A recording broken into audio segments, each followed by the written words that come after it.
सिंधु नदी का जल रोका जाएगा? हकीकत कुछ और ही है। क्या वाकई सिंधु का पानी रोका जा रहा है या पर्दे के पीछे कुछ और चल रहा है? सिंधु नदी की धारा बदलेगी या ये सिर्फ एक छलावा है?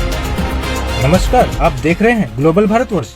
22 अप्रैल 2025 को जम्मू कश्मीर के पहलगाम में हुए आतंकवादी हमले, जिसमें 26 लोग मारे गए, ने भारत और पाकिस्तान के बीच तनाव को और बढ़ा दिया है। इस हमले के जवाब में भारत ने 23 अप्रैल 2025 को सिंधु जल संधि इंडस वाटर्स ट्रीटी को निलंबित करने की घोषणा की, जो 1960 में विश्व बैंक की मध्यस्थता में दोनों देशों के बीच हस्ताक्षरित एक महत्वपूर्ण जल बंटवारा एक समझौता है। इस संधि के तहत सिंधु नदी प्रणाली की 6 नदियों सिंधु, झेलम, चिनाब, रावी, ब्याज और सतलज का पानी भारत और पाकिस्तान के बीच बांटा जाता है, जिसमें सिंधु, झेलम और चिनाब नदियों का पानी मुख्य रूप से पाकिस्तान को आवंटित है, जबकि रावी, व्यास और सतलज नदियों पर भारत का नियंत्रण है। इस संधि के निलंबन के बावजूद सिंधु नदी का प्रवाह पूरी तरह रोकना संभव नहीं है और इसके कई कारण हैं। सबसे पहले तकनीकी और बुनियादी ढांचे की सीमाएं महत्वपूर्ण है। सिंधु नदी का उद्गम तिब्बत में मानसरोवर झील के पास होता है और ये लद्दाख, गिलगित, बाल्टिस्तान, पाकिस्तान अधिकृत कश्मीर, पाकिस्तान के मध्यम से बहती है। भारत के पास वर्तमान में इन पश्चिमी नदियों सिंधु, झेलम, चिनाब पर बड़े पैमाने पर जल भंडारण के लिए आवश्यक बांध या जलाशय नहीं है। मौजूदा बुनियादी ढांचा जैसे कि किशनगंगा और बगलीहार परियोजनाएं मुख्य रूप से रन ऑफ द रिवर विद्युत संयंत्र है, जो पानी को रोकने के बजाय के प्रवाह का उपयोग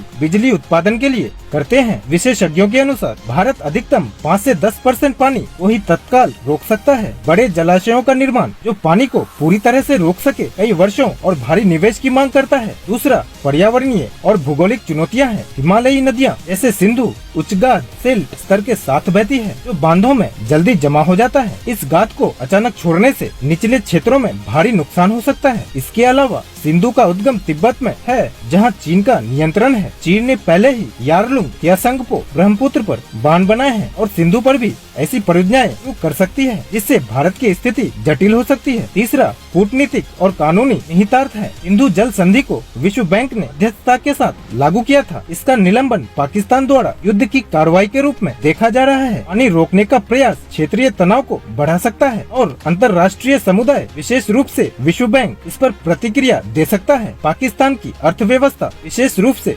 पंजाब और सिंध प्रांत सिंधु के पानी पर निर्भर है, जो इसके 80% कृषि भूमि को सिंचित करता है। पानी की कमी से खाद्य संकट और आर्थिक स्थिरता हो सकती है। इसके परिणाम स्वरूप मानवीय संकट उत्पन्न हो सकता है। हालांकि भारत ने जल शक्ति मंत्री CR पाटिल ने अपने नेतृत्व में सिंधु बेसिन पर बांधों की क्षमता बढ़ाने के लिए अल्पकालिक, मध्यकालिक और दीर्घकालिक योजनाएं शुरू की है। फिर भी इन योजनाओं को लागू करने में समय, धन और तकनीकी विशेषज्ञता की आवश्यकता होगी। अतः सिंधु नदी का प्रभाव तत्काल पूरी तरह रोकना संभव नहीं है, लेकिन भारत दबाव रणनीति के रूप में आंशिक नियंत्रण और भविष्य में बुनियादी ढांचे के विकास पर ध्यान दे रहा है। इसमें आपकी क्या राय है? क्या भारत सिंधु नदी प्रभाव को रोक सकता है या नहीं? हमें कमेंट करके जरूर बताएं और इसी प्रकार की खबरों के लिए हमसे जुड़ना ना भूलें।